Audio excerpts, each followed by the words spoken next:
आपकी एक वीडियो में बताया था कि पहले आप मोटे हुआ करते थे, फिर एक एग्जाम्पल दिया था कि chewing food 32 times one byte, तो उससे ही काफी डिफरेंस है और आप अच्छा फील करने लगे। तो क्या वो चूइंग 32 टाइम्स उससे बॉडी वेट गेन होता है? उससे बॉडी वेट गेन नहीं होता है। आप ये कह सकते हैं ना तो गेन होता है ना लूज होता है। उससे बेसिकली हमारा मेटाबॉलिज्म ठीक हो जाता है, खाना प्रॉपरली डाइजेस्ट होता है।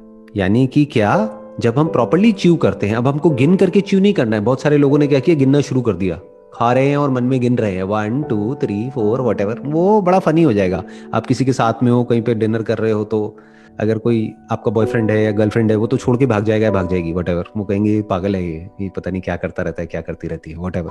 तो इसका मतलब क्या है कि आपको धीरे खाना है, प्रॉपरली पहले जुगाली करनी है मुंह में। जैसे गाय भैंसों को आपने देखा होगा, वो जुगाली करती हैं काफी देर तक, फिर खाती हैं। You should give time to your meal, क्योंकि अल्टीमेटली जो भी आप काम कर रहे हो, कर क्यों रहे हो?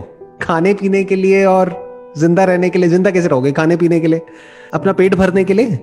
कोई भी जानवर हो, इंसान हो, काम क्यों कर रहा है? अगर उससे पूछो भाई क्यों, वाई आर यू वर्किंग, तो वो कहेंगे अच्छा खाने के लिए, रहने के लिए और पहनने के लिए, अपने लिए और अपनी फैमिली के लिए।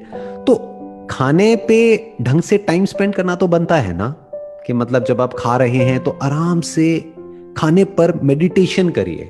जो लोग मेडिटेशन करते हैं ना, आंख बंद करके, और मानो बैठे हुए हैं और कुछ भी अपना मेडिटेशन कर रहे हैं, उल्टी सीधी लाइटें देख रहे हैं, यहाँ पे ये कर रहे हैं, वो कर रहे हैं, वटेवर। इससे बेटर ये है कि जो भी आप काम कर रहे हो वो ध्यान से करो। That is real meditation. कि आप दिन में 3 बार खाना खाते हो, ब्रेकफास्ट लंच डिनर, तो आराम आराम से धीरे धीरे खाइए, धीरे धीरे च्यू करके, और पूरी अटेंशन उस खाने की तरफ होनी चाहिए। उस वक्त कोई मोबाइल ऑपरेट नहीं करना है, उस वक्त किसी से बात नहीं करनी है, पूरा ध्यान खाने पर होना चाहिए। और जब आप इस तरीके से करते हैं तो ये आपकी डाइजेशन के लिए अच्छा है। अब डाइजेशन से क्या होता है, आयुर्वेदा में कहा जाता है कि हर बीमारी की जड़ जो है वो पेट है। आज धीरे धीरे जो एलोपैथी है वो भी यही बात कह रही है कि ब्रेन में जो केमिकल्स की जो प्रॉब्लम होती है ना, जैसे मान लो किसी को डिप्रेशन है, क्लिनिकल डिप्रेशन है, तो वो किस वजह से, प्रॉपर्ली सेरोटोनिन नहीं मिल रहा है ब्रेन को। तो वो सेरोटोनिन जो प्रोड्यूस होता है, majority of it is produced in the gut, यानी stomach. Your stomach is the most important part of your body. क्योंकि अगर जो आप खा रहे हैं वो ढंग से डाइजेस्ट नहीं होगा, जो आपका डाइजेशन है, अगर वो डाइजेस्टिव सिस्टम प्रॉपर्ली काम नहीं करेगा, तो आपके जो बाकी के बॉडी के ऑर्गन्स है वो अच्छे से काम नहीं कर सकते, अपना ब्रेन भी अच्छे से काम नहीं कर सकती। तो जो आपने पहला क्वेश्चन पूछा था ना, एनर्जी नहीं रहती है, उसमें ये भी एक बहुत बड़ा रीजन है। हम क्या करते हैं, हम कुछ भी जंक फूड उठाया और खाया और निगल लिया उसको। जैसे कि कोई अजगर है, उसने निगल लिया है, तो हमको पेट में जा करके इकट्ठा हो गया है, और फिर हमको आलसी फील हो रहा है, मतलब वी आर फीलिंग लेजी।